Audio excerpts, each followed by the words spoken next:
सभी छात्रों को नमस्कार। आज का हमारा ये जो एपिसोड है महर्षि दयानंद सरस्वती विश्वविद्यालय अजमेर के बीए भाग प्रथम का जो द्वितीय प्रश्न पत्र है, जिसमें हम हिंदी भाषा का उद्भव विकास उसका अध्ययन करते हैं, उससे संबंधित है। तो ये जो द्वितीय प्रश्न पत्र है, इसमें किस तरीके से देखिए आप हिंदी भाषा के बारे में हमें अध्ययन करना पड़ता है। इस प्रश्न पत्र के आपके मुख्य रूप से दो भाग में देखिए आप क्या है। प्रश्न पत्र का नाम क्या है? वो है हिंदी भाषा का उद्भव एवं विकास। जब एक चीज तो ये है, और दूसरा इसके अंतर्गत जो है वो है आपका हिंदी साहित्य का इतिहास। हिंदी साहित्य का इतिहास। अब यहां इसको केवल समझने की बात है हमारे को, वो सबसे महत्वपूर्ण बात यह समझने की कि देखिए दो पार्ट है इस प्रश्न पत्र के। पहला जो प्रश्न पत्र है, पहला जो भाग है इसका, वो हिंदी भाषा का उद्भव और विकास, यानी कि हमारी हिंदी का जन्म कैसे हुआ और कैसे उसका विकास हुआ, उसकी कौन कौन सी उपभाषाएं, कौन कौन सी बोलियां हैं, ये जो सारी चीजें हैं वो हमारे को इसके प्रथम भाग में देखने को मिलती है। दूसरा है हिंदी साहित्य का इतिहास, यानी कि हिंदी साहित्य के इतिहास का विकास कैसे हुआ, किस रूप में हुआ और किस तरीके से हमने उसको जो है ग्रहण किया, किस किस तरीके से उसका जो आधार हमारा बना, वो जो दूसरी चीज है वो हम इस दूसरे पार्ट में देखते हैं। तो देखिए अब संक्षेप में इसके ऊपर हम विचार करें तो इतना आपको ध्यान रखना चाहिए कि सबसे महत्वपूर्ण बात यह है कि ये जो हिंदी भाषा का उद्भव और विकास है, इसके भी हम देखते हैं कि दो हिस्से हैं, इसके भी दो भाग हैं, इसके दो रूप हैं। कौन कौन से? देखिए एक तो उद्भव और विकास, दोनों चीजें अलग अलग होती है। पहले किसी चीज का उद्भव होता है यानी उसका जन्म होता है, और जन्म होने के बाद में उसका विकास होता है। तो देखिए इसमें पहली जो चीज है हिंदी भाषा का उद्भव, यानी कि हिंदी भाषा का जन्म कैसे हुआ। जैसे एक बालक होता है, पहले उसका जन्म होता है और जन्म के बाद उसका विकास होता है। उसी तरीके से हमारी जो हिंदी भाषा है, इसका जन्म कैसे हुआ, इसका प्रारंभिक रूप क्या था और बाद में धीरे धीरे किस तरीके से इसका विकास हुआ।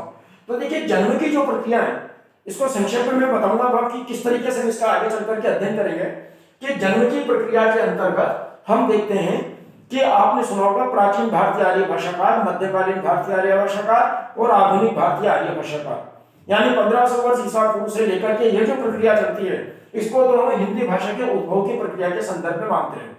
यानी प्राचीन भारतीय आर्य भाषा काल, जिसमें हम संस्कृत, लौकिक संस्कृत, वैदिक संस्कृत आदि के बारे में चर्चा करते हैं। उसके बाद मध्यकालीन भारतीय आर्य भाषा काल, जिसके अंतर्गत हम क्या करते हैं, पाली, प्राकृत, अपभ्रंश आदि की चर्चा करते हैं। और तीसरा होता है आधुनिक भारतीय आर्य भाषा काल, उसके अंतर्गत हम वर्तमान की जो भाषा हिंदी, बंगाली, मराठी, गुजराती आदि जो इन परंपरागत भाषाओं से जन्म लेकर के आगे बढ़ी, उनके बारे में हम चर्चा करते हैं। तो देखिए हिंदी भाषा का उद्भव और विकास अब 1000 ईस्वी तक आते आते, यानी कि आधुनिक भारतीय आर्य भाषाएं थी, उन आधुनिक भारतीय आर्य भाषाओं से क्या होता है, हमारी हिंदी भाषा का जन्म होता है। तो हिंदी का जन्म कौन कौन सी आर्य भाषाओं से हुआ, कहां कहां से इसका रूप निकला, वो सारी चीजें देखने के बाद जब इसका विकास होता है तो उस विकास को फिर आदिकाल, मध्यकाल, आधुनिक काल के रूप में बांट करके हम देखते हैं। तो ये जो दो स्थितियां हैं वो हमारे को इसमें देखने को मिलती है। इसी प्रकार से जो दूसरा भाग है, दूसरे भाग के अंतर्गत भी हमें क्या करना पड़ेगा, विभिन्न प्रकार की जो प्रक्रिया है उनको देखना पड़ेगा। यानी हिंदी साहित्य का इतिहास, हिंदी साहित्य का इतिहास कब से प्रारंभ होता है, इसमें कौन कौन से काल विभाजन है, आदिकाल है, भक्ति काल है, रीतिकाल है, आधुनिक काल है। फिर हम देखते हैं कि आदिकाल के बाद में जैसे भक्ति काल आता है, भक्ति काल के अंदर सगुण मार्ग है, निर्गुण मार्ग है, राम काव्य धारा, कृष्ण काव्य धारा है, या इसी प्रकार से जो जाई सती सूफी काव्य धारा, कबीर की जो निर्गुण पंथ की संत काव्य धारा, उन सारी काव्य धाराओं का और उनसे संबंधित जो अलग धाराएं, उनका जो अध्ययन इसमें किया जाता है। फिर उसके बाद रीति काल हम देखते हैं, तो रीति काल और उसके अंतर्गत विभिन्न प्रकार की काव्य धाराएं, यानी कि रीति काल के अंतर्गत जैसे उदाहरण के लिए रीति बद्ध काव्य, रीति मुक्त काव्य, रीति सिद्ध काव्य, ये जो विभिन्न काव्य धारा, या इनके अलावा प्रेम और सौंदर्य का काव्य, इनके अलावा जो दरबारी काव्य, इनके अलावा वीर काव्य, भक्ति काव्य, नीति काव्य, इस प्रकार की जो सारी की सारी धाराएं, उनका अध्ययन रीतिकाल के अंतर्गत। रीतिकाल के बाद फिर हम देखते हैं कि आधुनिक काल आता है। अब आधुनिक काल में आकर के साहित्य की विभिन्न धाराएं बढ़ जाती है, हम देखते हैं कि आधुनिक काल, भारत हिंदू काल, वैदिक काल, छायावाद, प्रगतिवाद, प्रयोगवाद, नई कविता तक चलता रहता है। उन सारी धाराओं का अध्ययन इसमें किया जाता है। यहाँ ध्यान रखिए ये बात है कि ये जो हिंदी साहित्य का इतिहास है, ये अभी तक भी जो मैंने बताया, ये तो कौन सा है आपका काव्य के संदर्भ में, लेकिन काव्य के संदर्भ में होने के साथ साथ जैसे हम आधुनिक काल के इतिहास की तरफ बढ़ते हैं, तो आधुनिक काल के इतिहास के अंतर्गत हम देखते हैं कि उसमें गद्य साहित्य का विकास भी हो चुका था।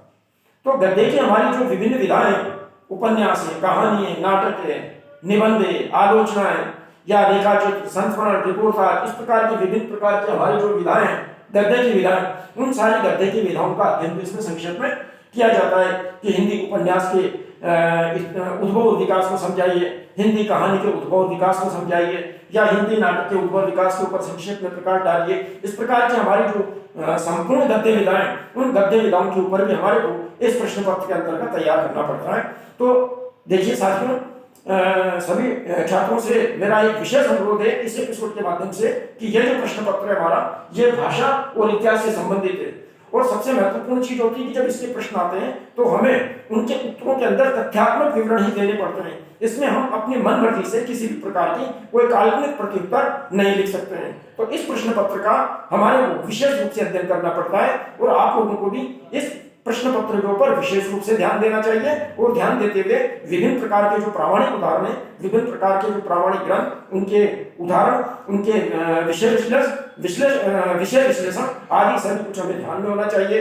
इसी प्रकार से भाषा की विशेषताएं, भाषा की प्रक्रियाएं क्या होती है, किस तरीके से वो जन्म लेती है, उन सारी चीजों का तथ्यात्मक विश्लेषण होने पर भी आप इस प्रश्न पत्र के अंदर अधिकतम अंक प्राप्त कर सकते हैं, क्योंकि हम इसमें तथ्यों के आधार पर चलते हैं। बिना तथ्यों के इस प्रश्न पत्र में कुछ भी लिखा हुआ नहीं जा सकता है। तो विशेष रूप से आप इस प्रश्न पत्र के ऊपर हमारे को इस बात का ध्यान देना है। अगले एपिसोड में मैं आपको हिंदी भाषा के उद्भव कैसे हुआ, प्राचीन भारतीय आर्य भाषा काल से कैसे बढ़ती हुई आगे इसके ऊपर हम जो है चर्चा करेंगे। धन्यवाद।